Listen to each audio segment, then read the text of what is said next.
A continuación tenemos la ponencia titulada Los trabajos geográficos en las academias de Historia y Geografía de Guatemala y México. Esta ponencia está a cargo de la doctora Patricia Gómez Rey.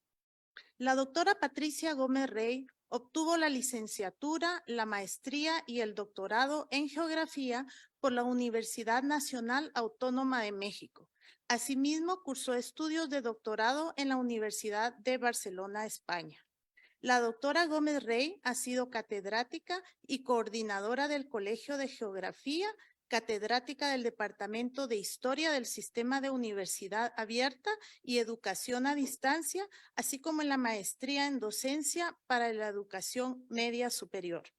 Actualmente es miembro de la Asociación de Historiadores de las Ciencias y las Humanidades, AC, y socia honoraria de la Asociación Interdisciplinaria para el Estudio de la Historia de México. Bienvenida, doctora Gómez.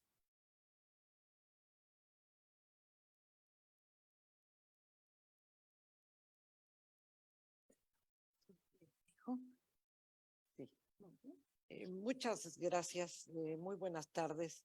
Agradezco la aceptación para poder participar aquí en la academia. Para mí es un honor realmente. Como ven, el tema es un poco, la idea es comparar, bueno, de inicio la idea era comparar ambas academias, ya comentaré en el caso de la Academia de México. Ese es el título de la presentación. Como podemos ver, bueno, pues se está celebrando precisamente el centenario de lo que inicialmente sería pues la Sociedad de Geografía e Historia de Guatemala, que es el nombre que utilizaré, como ustedes saben, después cambia al de academia, ¿no? En sus inicios, digamos, ambas academias, la Academia Nacional de Historia y Geografía de México se funda 2 años después de la de Guatemala, en el 25 es cuando se funda. Ambas academias en general podemos decir comparten una visión de la difusión del conocimiento humanístico, podría englobar yo en esa idea, y ambos van a ser espacios epistémicos interdisciplinarios para entrelazar la geografía y la historia.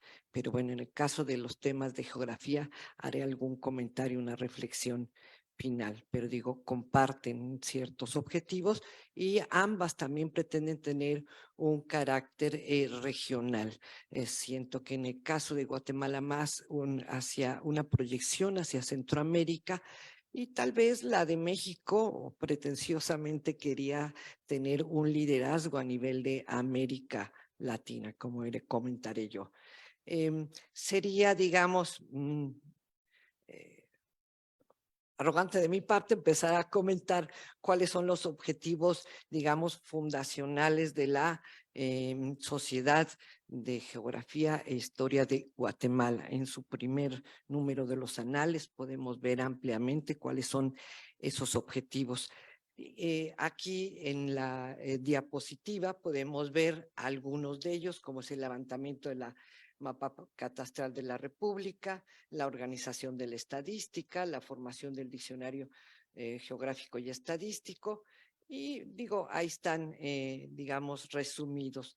Lo que sí quisiera destacar, que me parece de vanguardia para su época, fue realmente la búsqueda de la conservación del patrimonio geográfico, histórico, cultural de Guatemala. Me parece que era de vanguardia. Y uno de los objetivos también que me llamó mucho la atención fue el impulso al turismo.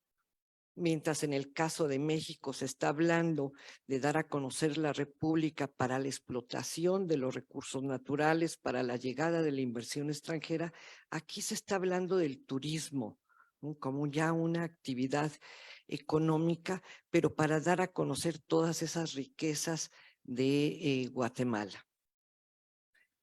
Aquí, como ven ustedes, en el caso de la de México, que hablaré un poquito también más adelante, pues sus objetivos como más concretos era estudiar los temas relativos al mestizaje, ¿sí? Es, digamos, una academia que busca de alguna manera ese acercamiento y cooperación entre los países de América Latina, un poco, digamos, en contra de esos intereses norteamericanos que se habían expresado, digamos, en la República Mexicana con la intervención, por ejemplo, en el gobierno de el dictador Victoriano Huerta, y también de la ocupación del puerto de Veracruz en 1914. Entonces, había toda una efervescencia en México de oposición a esos intereses norteamericanos. Me voy a ir un poquito más rápido porque si no me van a sacar la tarjeta.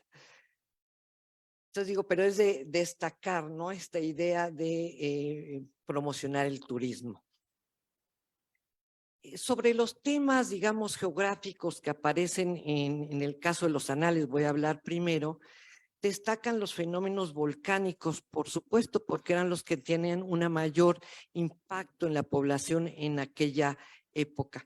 También se encuentran trabajos que están, digamos, de alguna manera detallando la disposición del relieve, los suelos y vegetación, y bueno, las descripciones geográficas. Esas las encontramos, digamos, de manera particular en algunos trabajos o en los trabajos de carácter antropológico, arqueológico, vienen las descripciones geográficas. Aquí nada más quise yo mencionar algunos de los miembros de la Academia, de la Sociedad de Geografía e Historia de Guatemala.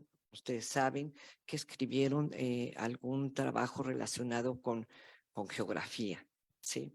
El licenciado Antonio Batres, por ejemplo, hace una recopilación sobre la cartografía de Guatemala, interesante porque nos está hablando de los aciertos y desaciertos que hasta en ese momento se tenían en las representaciones cartográficas. Hay otro de los autores, Juan Yo, que nos habla también, él estaba al frente del meteorológico y habla sobre la meteorología y la salud, ¿no? Entonces hay diversos trabajos, pero digamos los de los estudios volcánicos y sísmicos son los que van a poner una gran atención. También están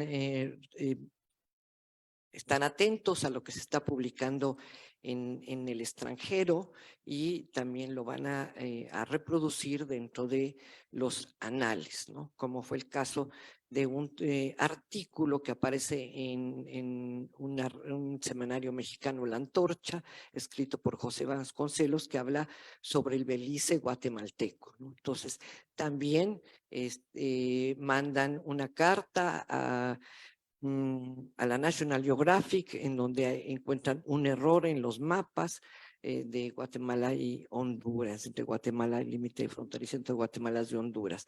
Entonces, sí están haciendo una gran recopilación de otros trabajos, digamos, de carácter geográfico territorial que aparecen en otras partes del mundo. Aquí quisiera destacar la revisión que llevé a cabo, si no tan, digamos, me faltó todavía profundidad en esa revisión, porque sí fueron cerca de la revisión de los primeros 15 años de los anales, pero lo que sí observo es una gran presencia de los geógrafos alemanes. Aunque el primer trabajo de geografía es la reproducción de un trabajo del doctor Gir de la Universidad de Estocolmo. ¿Sí? Es curioso que no se publicara un trabajo sobre un geógrafo de los destacados de la escuela francesa o alemana, sino de la Universidad de Estocolmo.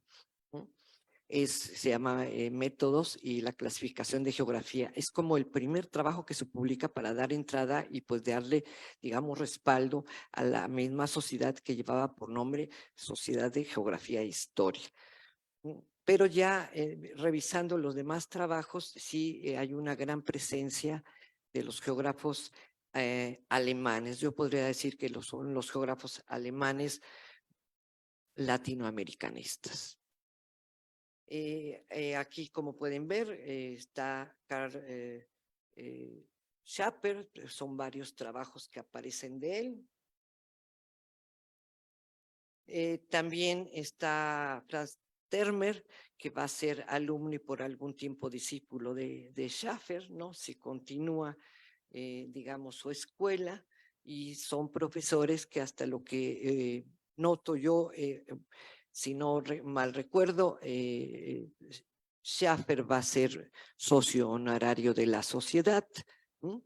Y el doctor Termer va a ser miembro correspondiente. Sí. Hasta lo que pude seguir más o menos de sus biografías, permanecen también, tienen largas estancias en Guatemala, hacen grandes recorridos y van haciendo aportaciones sobre todo sobre los fenómenos volcánicos y sísmicos.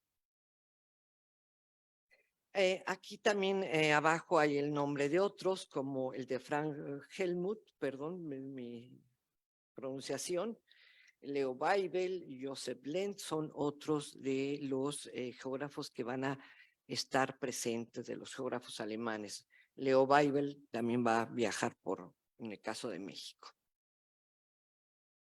Y Frank Helmut, si no me recuerdo, también era hacendado cafetalero, vivía, radicaba en Guatemala.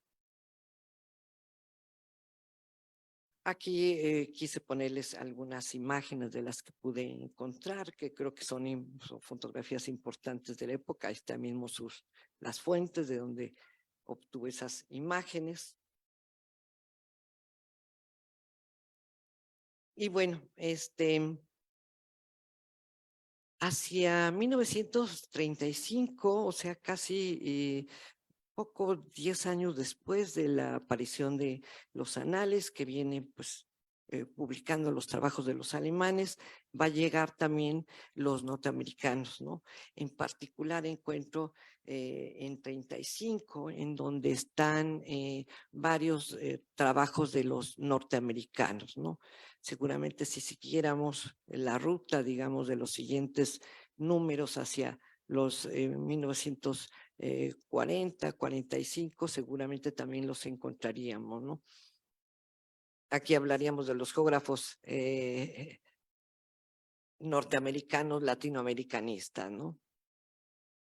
Y bueno, hay toda una escuela también que va a venir de la escuela de Carl Sauer, ¿no?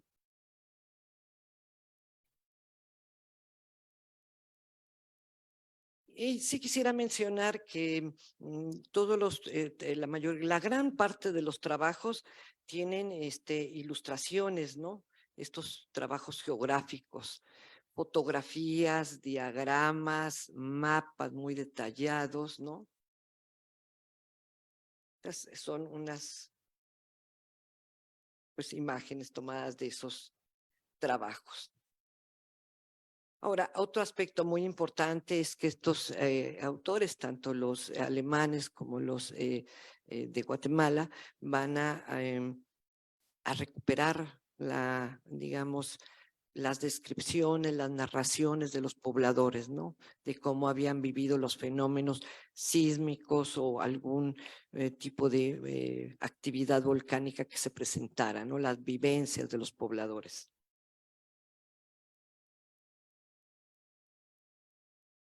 Para darse cuenta, y yo creo que hay curvas de nivel, por ejemplo.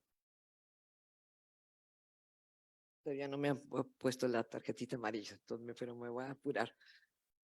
Bueno, en el caso de la Academia Nacional de Historia y Geografía en México, es un ingeniero, un profesor que da la materia de geografía, pero es un ingeniero de profesión, el que va a llevar a cabo el trabajo de crear la Academia Nacional, junto con el apoyo de la juventud hispanoamericana y de las propias autoridades de la Universidad Nacional, en que se va a establecer la academia, ¿no? Como que comentaba, se establece 2 años después de la academia de aquí de Guatemala. Desafortunadamente, esa década de 1920 va a ser muy difícil para la universidad. Es una época de agitación estudiantil que va a culminar con la autonomía universitaria en 1929. Entonces, ante esas digamos, situaciones que vive la universidad, no le logra dar financiamiento a la academia, pasan penurias, está relatado como no tenían un edificio, no tenían recursos para nada, entonces no tuvieron grandes avances, ¿no? Por ahí hay información sobre algunas primeras publicaciones de la academia, pero la misma academia reconoce que hay material que está extraviado, ¿no? Que no se ha podido localizar de los primeros trabajos que llevó a cabo la academia. Es hasta 1940 cuando ya empieza una publicación, digamos, periódica en el caso de México. Y sí, sus trabajos estaban más enfocados a las cuestiones de carácter geopolítico, de geografía histórica, podría yo clasificarlos, de aspectos geopolíticos, e incluso de historia militar, ¿no? Es los primeros publicaciones dentro de la academia ya de su, digamos, de su órgano de difusión. Sí quisiera destacar, no sé si lo contemplé aquí, ¿no? Que la academia la Academia de México va a tener un ámbito de trabajo muy concreto porque pues habían otras asociaciones científicas como la Sociedad Mexicana de Geografía y Estadística en 1833 que sí venía realizando un trabajo, digamos, sistemático desde el siglo XIX, ¿no? Similar, digamos, al que realizará la Academia de Geografía e Historia de aquí de Guatemala. Y bueno, otros, antes de ya para terminar, que aquí están los, digamos, las referencias de las fotografías que aparecen en la imagen, sí quisiera mencionar que en 1930 viene aquí a la academia una mexicana que se acababa de doctorar en la Universidad de París con el eminente geógrafo Emmanuel de Marton, que era el director del Instituto de Geografía. Y tengo entendido que es la primera mujer que va a recibir, digamos, la distinción de socia honoraria aquí en Guatemala por ustedes. Es Rosa Filati de Razo. Viaja aquí a Guatemala, la recibe la academia, la profesora, la destacada profesora Amalia Gorritz, va a dar el discurso recepcional. Eso lo podemos encontrar en la revista de los Anales. También es una historia que he seguido yo de la primera geógrafa mexicana que se doctora en Francia. Va a estar aquí, va a estar también en El Salvador, ¿no? Y entonces creo que eso me parece que también es importante. Podría yo decir que es el primer contacto directo de la Academia de Geografía e Historia de Guatemala con una representante de México. Y bueno, lo que sí quisiera yo señalar es que toda la riqueza que encierra o pues de lo que revisé de los anales me parece muy importante sobre los aspectos geográficos, ¿no? Desafortunadamente sí parece que se va diluyendo la presencia de la geografía y toma una mayor relevancia los trabajos de corte histórico, el antropológico y el arqueológico. Bueno, eso sería todo. Muchas gracias.